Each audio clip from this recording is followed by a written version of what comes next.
Ini dia si Vivo X300 Ultra, HP yang harga 26 juta, dan ini HP flagship to the max Vivo akhirnya masuk Indonesia setelah berapa lama nggak pernah masuk ya, China only. Gimana rasanya? Gue udah tes buat day in the life juga kemarin. Kalau penasaran, sekarang kita full review dari A sampai Z, yang nggak cuma dari kamera. So, langsung aja kita masuk ke reviewnya.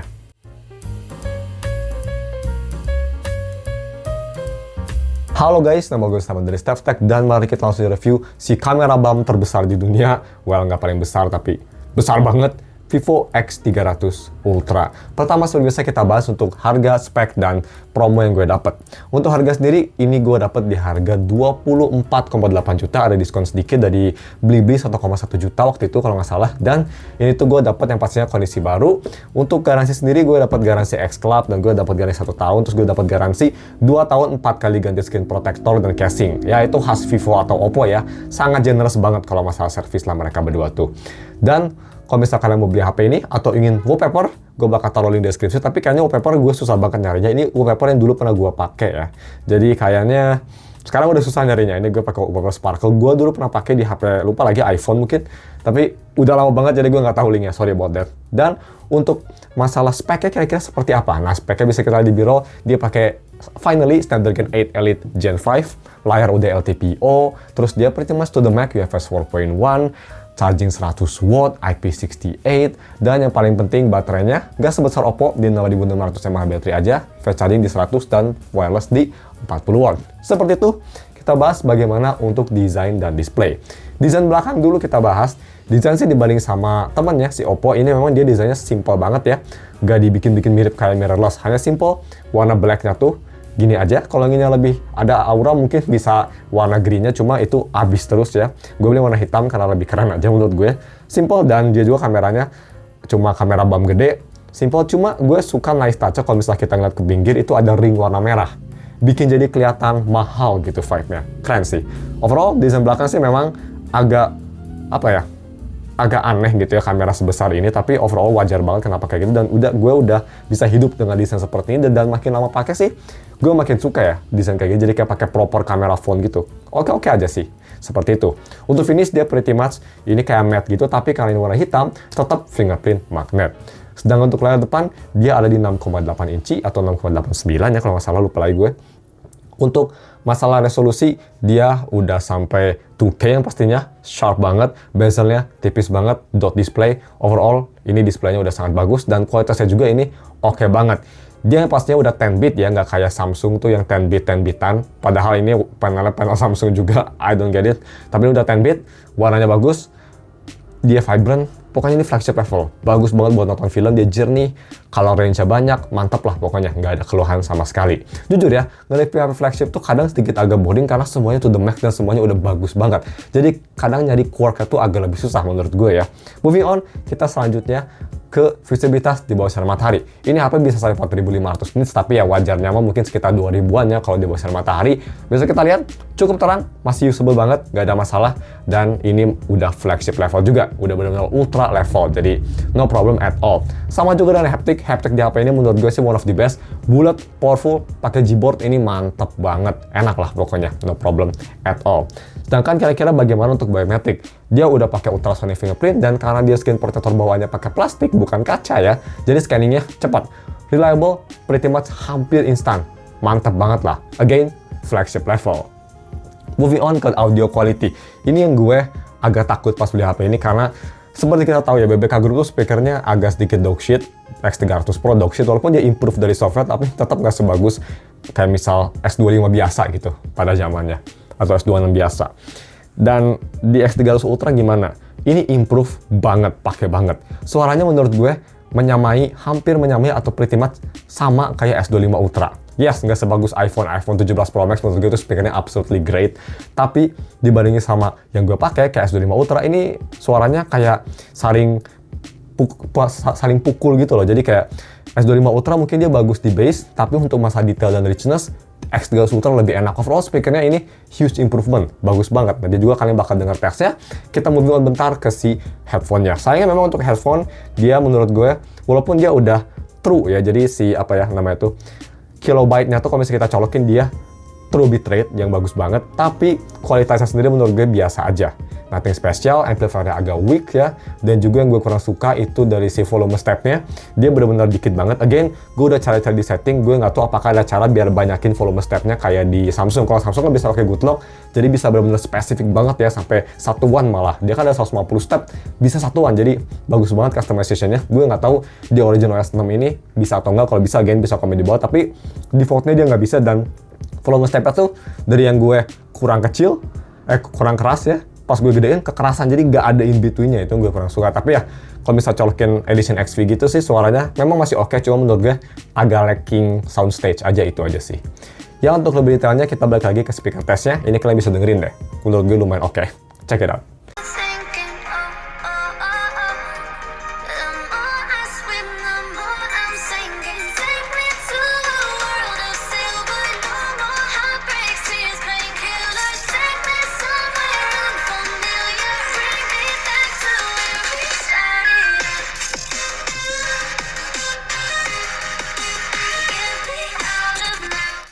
Dan moving on ke primadona HP ini, yaitu dari si kamera quality.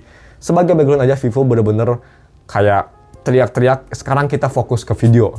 In summary, video di sini udah bagus banget, tapi dia memang beda style dibanding sama Samsung atau sama Apple.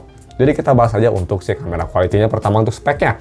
Speknya bisa kita lihat, dia main kameranya ada di 200 megapiksel, sedikit lebih kecil sensor size-nya, tapi bukaannya lebih besar, gimbal OIS, dan kamera kedua 200 megapiksel periskop telefoto, kamera ketiga 50 megapiksel ultrawide, dia ada color kamera juga 5 megapiksel, dan kamera depan dia 50 megapiksel, dan itu nge-recording bisa sampai 8K 30 untuk kamera belakang, dan kamera depan bisa sampai 4K 60, dan ini juga bisa 4K 120 fps di low.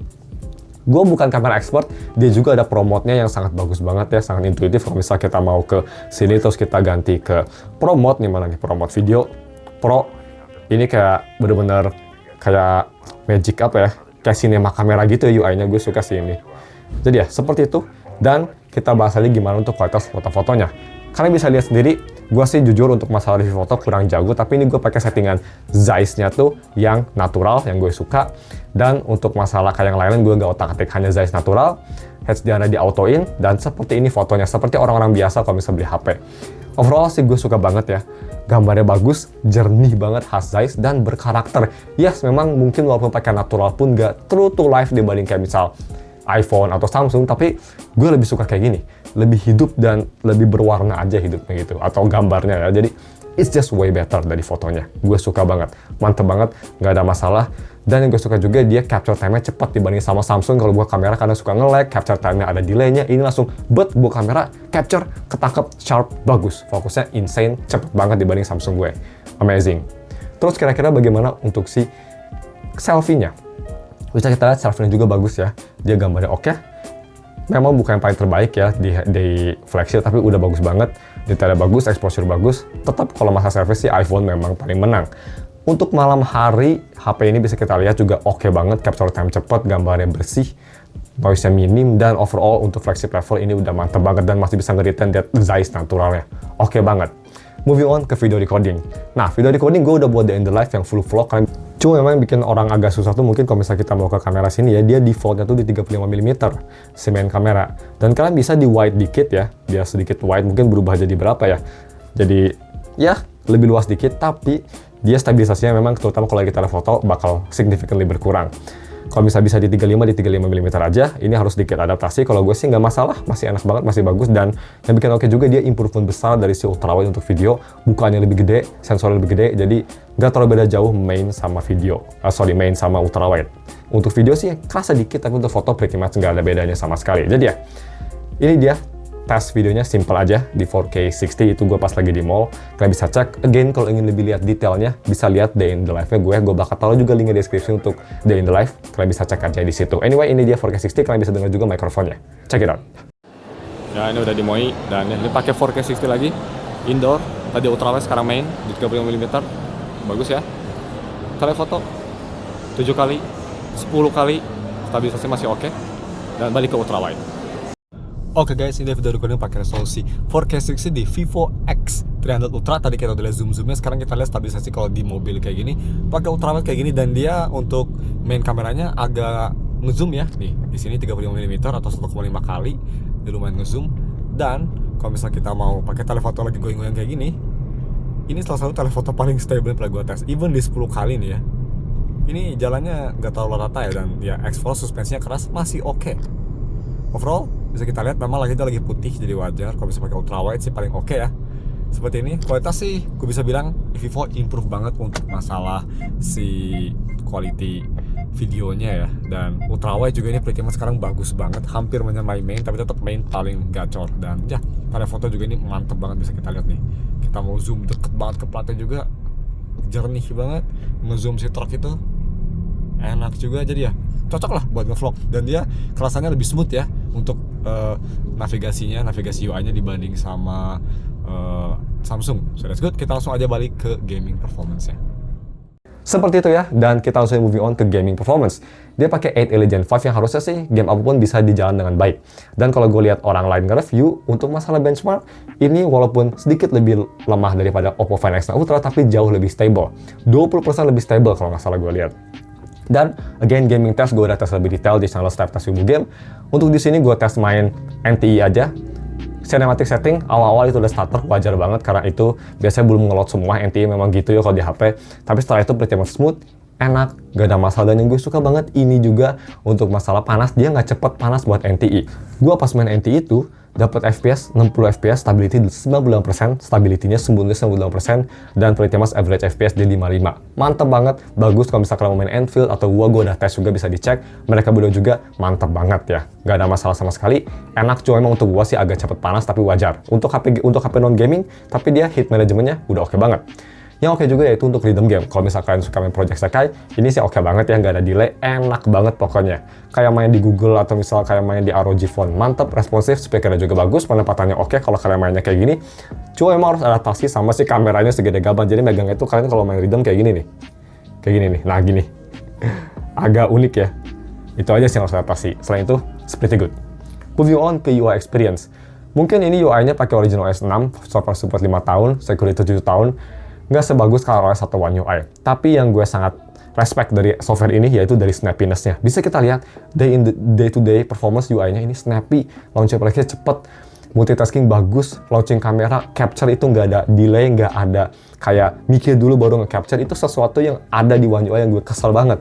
Kadang One UI pun buka fingerprint, dia kadang kayak agak stutter gitu. I hate it gitu ya.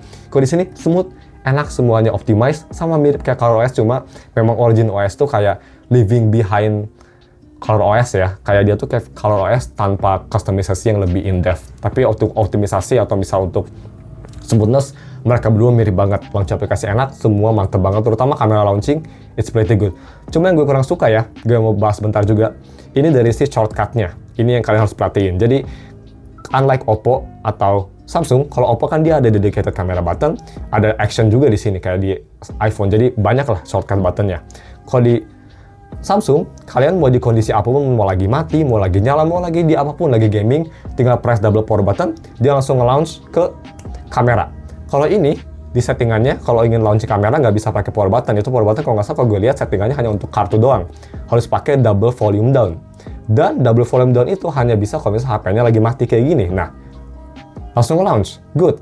Tapi kalau misalnya lagi nyala, even nyalanya pun di lock screen, dia nggak mau. Gitu. Jadi, ya itu mungkin sesuatu yang mungkin Vivo bisa upgrade aja softwarenya biar bisa nge-customize buttonnya lebih bagus, terutama power button bisain lah double tap kayak Samsung. Itu udah solve the issue gitu. Itu aja sih keluhan gue.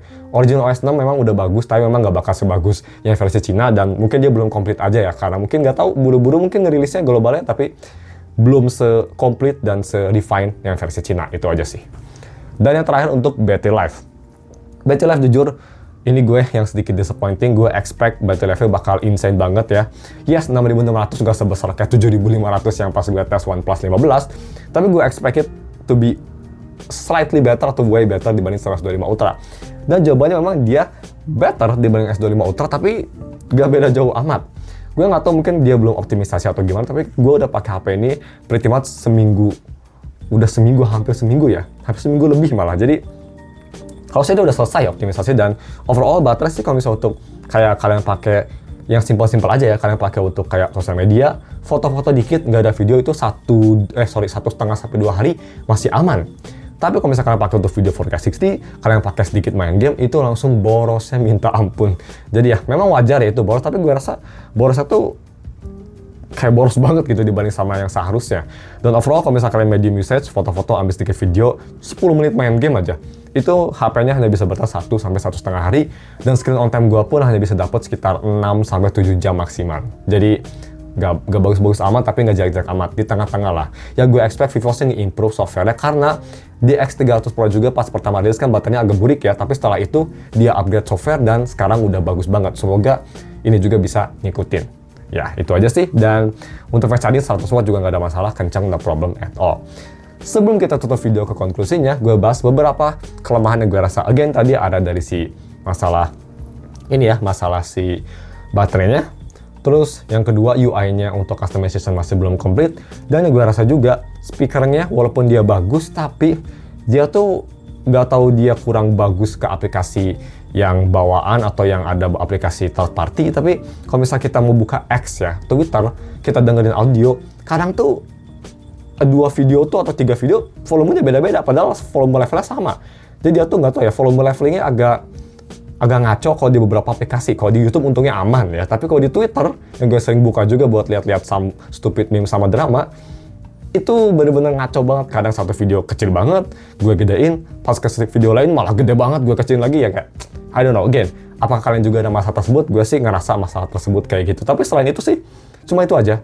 Ini HP menurut gue sih kalau misalnya dia bisa improve dari software dan kualitas konsistensinya gitu ya, dan battery life yang makin bagus, pretty much semua isu yang bisa di-solve dari software harusnya, termasuk shortcut juga, ini sih HP almost perfect. Tapi yang pastinya, walaupun se-perfect apapun, ini masih niche banget karena di harga yang cukup mahal, 26 juta atau 24 juta. Kira-kira worth it nggak untuk dibeli? Untuk konklusinya menurut gue sih, ini memang HP yang lebih ke specific user ya. Terutama buat kalian yang ingin HP yang kameranya bagus banget dan suka color tone-nya si Zeiss yang ada di X300 atau di Vivo series pretty much. Buat kalian para Vivo fan, ini pasti worth it banget. Tapi kalau misal buat kalian para Samsung fan, dan kalian benar-benar perfectionist banget kayak gue untuk masalah software, ini masih belum coming close ke Samsung. Menurut gue sih kayaknya masih belum ganti. Again, untuk Vivo gue nggak bakal ganti, tapi nggak tahu ya nanti di awal bulan depan kita bakal review Find X9 Ultra, apakah gue bakal kayak Find X9 Ultra, karena gue pas pakai OnePlus 15, gue suka banget sama HP itu dan bisa ngelihat gue pakai HP itu sebagai HP utama. Tapi untuk sekarang, gue sih Vivo belum dulu. Mungkin X500 Ultra bisa merubah pikiran gue, tapi sekarang itu aja, dan itu konklusinya menurut gue untuk HP ini. Again, amazing phone, terutama dari videonya yang bisa lock ini untuk profesional bagus banget. Tapi untuk orang yang pretty much bukan awam tapi kayak di tengah-tengah kayak gue, nggak jago banget tapi nggak cukup banget juga, gue sih biasa aja sama HP ini. Maksudnya untuk masalah optimisasi itu lebih ke skill issue gue, bukan HP-nya. Tapi kalau misalnya kalian pro user, kalian pasti bisa manfaatin si pro settingsnya ini, soalnya insane banget. Kalian bisa masukin custom lock-nya bagus ya, itu mantep banget lah. Terus lock-nya juga bisa semua lensa lagi, that's insane. So buat kalian para sinematografi atau videografi, this is it gitu. Cuma emang again di harga segini sih ada yang namanya Sony a6700 ya, I don't know. Tapi ya segitu aja untuk konklusinya, gue nggak mau lama-lama juga. Sorry gue malah nge-rambling. Tapi kalau misalkan suka bisa komen di bawah. Segitu aja. Thank you for watching. Kalau misalkan ada pertanyaan bisa komen di bawah. And we'll see you next week untuk video review lainnya. Goodbye.